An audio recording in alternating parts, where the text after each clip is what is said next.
It's one of the most frustrating things. You're doing everything right. You're eating lean protein, you're loading up on fresh vegetables, but you still feel like you're losing a step. Well, you're not alone.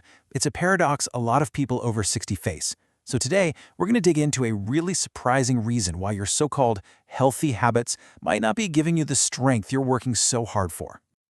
Let's get right into it. Just picture this. You make a beautiful, fluffy omelet. It's packed with fresh eggs and what you think are superfood veggies. You feel good about that choice, but day after day, that feeling of solid strength just isn't there. Sound familiar? Yep, it's a super common story. And the answer isn't that you're doing something wrong. It's that there's a hidden, secret interaction happening right there on your plate. This question right here is the whole reason we're talking today. That's a pretty wild idea, isn't it? The thought that the very foods you picked out to build you up could be secretly stopping your body from getting the nutrients it desperately needs. Let's find out exactly how that's even possible. Okay, to really get this, we first have to understand that our bodies, they kind of start playing by a new rulebook after we hit 60. And it's not your fault. It's just biology. Your digestive system, after all those decades of hard work, just doesn't run with the same horsepower it used to. So the first big change? It happens right in your stomach. There's this super important enzyme called pepsin, and its entire job is to break down protein. But after 60, your stomach is making about 40% less of it. So think about that. That means a huge chunk of the protein you're eating isn't getting broken down into the little building blocks your muscles can actually grab and use. And it doesn't just stop at the stomach. Oh no, your pancreas also slows down its production of digestive enzymes by about 45%. Think of these enzymes as this amazing crew that unloads all the nutrients from your food. Well, now nearly half that crew is missing in action. So a lot of that vital cargo, all that good stuff, just passes right on through your system without ever being absorbed. And if that wasn't enough, on top of the whole digestive slowdown, your muscles themselves are changing. They develop something called muscle resistance, and basically it just means they get a little stubborn. The same amount of protein that lit up muscle growth back in your 30s, it's just not enough to get the job done anymore.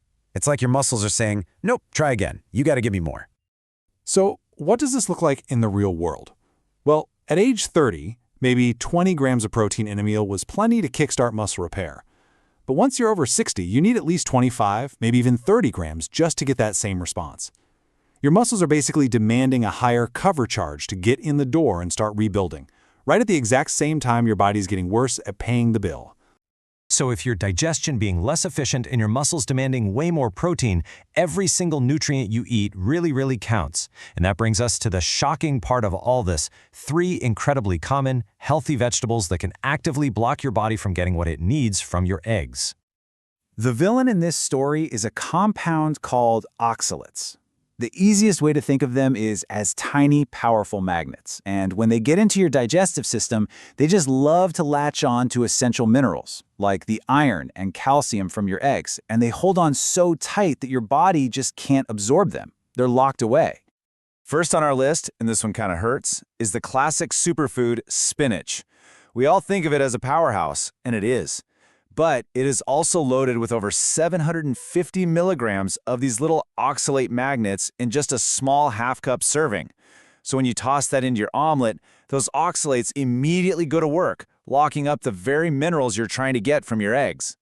And right behind it is Swiss chard. It's beautiful, it's nutritious, but it's another oxalate powerhouse. It contains almost as much as spinach. And because it seems kind of lighter, people often end up eating more of it, accidentally getting an even bigger dose of these nutrient-blocking compounds. And the third one, the one that really seems to catch people by surprise, is beet greens. Now, they don't have quite as much as spinach, but at 150 milligrams per cup, it's still more than enough to mess with your mineral absorption, especially when you're pairing them with a protein-rich food like eggs. Okay, so here's the kicker. This is the part that really matters. In the wrong combination, these oxalates can block up to 87% of the essential nutrients in your meal. 87%. Imagine you're trying to fill a bucket that has a giant hole in the bottom. You keep pouring in good stuff, but most of it is just lost before it can do any good. That's exactly what's happening inside your body. Okay, let's hit pause for a second, because this is super important. We are not, I repeat, not saying these vegetables are bad for you. They are fantastic foods, packed with benefits for your heart, your brain, your eyes, you name it. The issue here isn't what you're eating, it's all about how you're preparing and combining it. And the really good news, there's a super simple fix. All right, enough about the problem, let's talk solutions. Let's pivot from what to avoid to what you should be leaning into, because there's a whole lineup of vegetables out there that don't just pair well with eggs, they actually create this incredible nutritional synergy, helping your body absorb even more of the good stuff. This right here is your all-star team for breakfast. Bell peppers, they're loaded with vitamin C, which can actually multiply the iron absorption from your eggs. Broccoli has vitamins that are crucial for energy.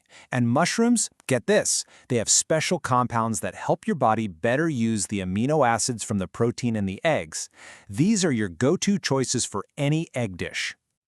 This chart really just lays it all out, side by side. On the left, you see the problem, right? Spinach's oxalates grabbing onto the iron. But on the right, you see the solution. Swapping in bell peppers doesn't just avoid the problem, that vitamin C actually boosts your iron absorption by 2 to 4 times. That's not just a swap, my friend, that's a serious upgrade. So what if you're sitting there thinking, but I really love spinach, or I can't give up my Swiss chard? Well, you don't have to. You just have to cook a little bit smarter. I'm talking about a few simple tweaks in the kitchen that can completely neutralize the problem and unlock the full power of your meal. Let's call this the staged cooking method. And trust me, it is dead simple. First, you cook those high oxalate greens all by themselves. The heat breaks down the oxalates and they leach out into the cooking water. Step 2, you drain and toss that water. And only then for step 3 do you combine the now safe veggies with your eggs. You're basically getting rid of the troublemakers before they can cause any harm. And the numbers here really prove how well this works. Just 3 minutes of boiling can slash the oxalate content by a whopping 87%. Steaming and sautéing are pretty good too, cutting them by about half. The key is heat, and this is the most important part for boiling, getting rid of that water. And hey, while we're talking about cooking, the way you cook your eggs matters a ton too. It turns out hard-boiled eggs are the clear winner, with about 91% of their protein being digestible.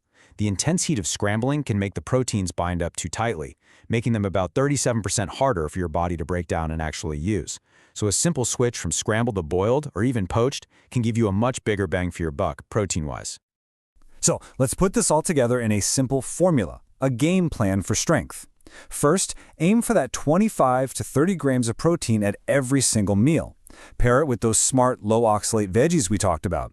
If you're going to use the high-oxalate greens, just use the staged cooking method.